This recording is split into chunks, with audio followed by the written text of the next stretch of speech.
ho trovato questa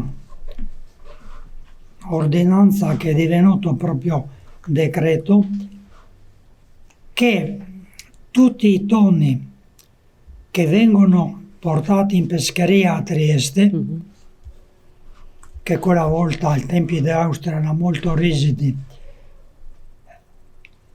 prima di essere portati sui banchi in pescheria, dovevano essere accuratamente puliti dall'interiore. Ecco perché i tonni pescati sotto Santa Croce, a Oresina, a Barcola, prima di essere trasportati a Trieste, dovevano essere puliti. E si immagini lei delle pesche che certe volte prendevano attorno a 500 tonni, ma qualche volta succedeva anche 1000 tonni in una mattinata. E 1000 tonni a pulire, chi ce la fa? E se non pulivi non potevi vendere, perché quando arrivavano in pescheria venivano controllati e sulla coda l'autorità sanitaria metteva il piombo come per le altre cose, no? E se non c'era il piombo con la data su non poteva più essere venduto, no? 500 tonni sulla spiaggia, i pescatori non potevano pulirli perché erano la squadra dei pescatori era fatta di 9 pescatori e 9 pescatori non ci facevano. Allora chiamavano tutte le donne e veniva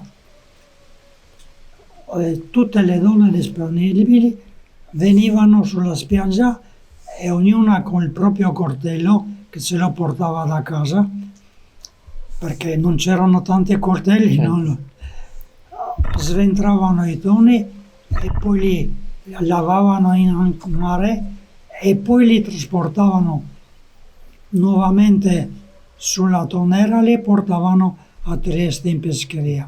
Dunque, vedi, già quella volta le donne erano importanti per la pesca del tonno. E le donne anche trasportavano il pesce a Trieste, il tonno? Sì, la barca tonnera, dopo aver sgomberato la barca della rete, perché dovete sapere che la rete era enorme, aveva 1 chilometro di lunghezza e pesava quasi 1 tonnellata. La sbarcavano e loro i pesci puliti le donne le buttavano direttamente nella barca e loro andavano a Trieste. A prescindere da questa cosa, le donne anche recuperavano dell'interiora una cosa molto preziosa, gli stomaci, i cuori e i fegati, e quelle le servivano subito gli stessi giorni per fare la frittura.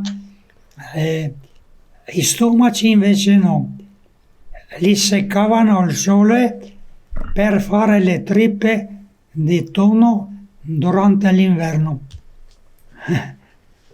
E sono rimaste sul caso triestino, a Santa Croce, a Contovello, Sì. delle ricette tipiche di cucina con l'interiore del tonno, che lei sappia? Ma il tonno veniva fatto alla brace, no? Con il caratteristico come si chiama?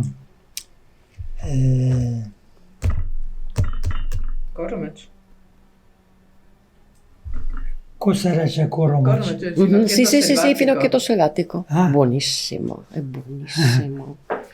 Con il finocchio, Sì, no? sì. Conosco, Questo era conosco. il caratteristico, no?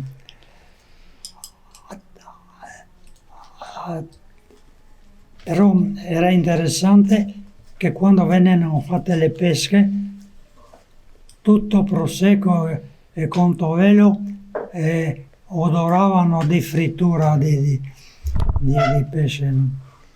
E si friggeva il cuore e il fegato del Sì. tonno. Eh, Mhm. E con lo stomaco si lasciava essiccare sì, e sì. si faceva la trippa. Beh, Però interessantissimo. qui devo precisare una cosa, che siccome il tonno era un pesce prezioso, non lo mangiavano i locali, No. lo vendevano. No?